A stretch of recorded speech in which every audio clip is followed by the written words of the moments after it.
खुर्ची एक आहे, एक खुर्ची आहे, एक खुर्चीवर कोणाला बसायचं आहे ते बसत असताना मी माझ्या तलवार म्यानातून काढलेला आहे आणि माझ्या तलवारला दोन्ही बाजू धार आहे, सिंगल धारवाला नाही, डबल धारवाला आपला तलवार आहे। त्या दृष्टिकोनातून मी या राजकारणामध्ये आम्ही कदापि विसरणार नाही की हा आमचा मुलगी आहे, हा माझा बाप आहे, हा माझा भाव आहे, माझ्या बहीण आहे, हे सगळं आम्ही काय विचार करणार नाही। जे माझ्या त्या खुर्चीवर बसायला पाहतील त्यांना बाजूला करायचं काम मी करणार आहो। म्हणून हे तुमचं मी काम केलं, इमाने इतबारे काम केलं।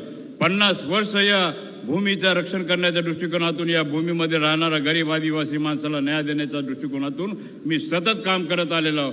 आणि मध्ये येऊन हे जर असं प्रकारचं वातावरण तयार करत असतील तर त्या लोकांना आपल्याला वाट लावायचं काम पुढे त्या कालावधीमध्ये करावं लागेल।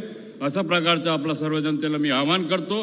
आणि शेवटचा श्वास असेपर्यंत एक मुलगी गेला तरी चालेल, एक मुलगी माझ्याकडे आहे, दुसरी माझा मुलगाही मागे बसलेला आहे आणि दोघेही असल्यानंतर माझा एक भाऊ, सक्का भाऊ जो विरोधात गेला तो सुद्धा माझ्या मागे उभा झालेला आहे।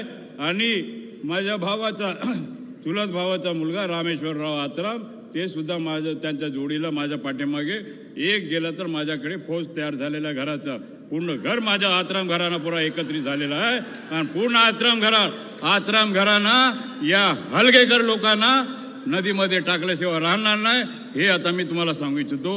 मुलीला भाग्यश्री जिल्हा परिषदचा अध्यक्ष केलं आणि त्या सोडून त्यांना जात आहे याचा राग आल्यावर झाला आणि त्यांनी भाषणात सांगितलं की त्यांना नदीमध्ये फेकून द्यायला पाहिजे। खरं तर बाबा, त्या तुमच्या कन्या तुम्हाला राग येणं साहजिक आहे, राग आला असेल, तुम्ही बोलला असाल, त्याच्याबद्दल मला काही बोलायचं नाही।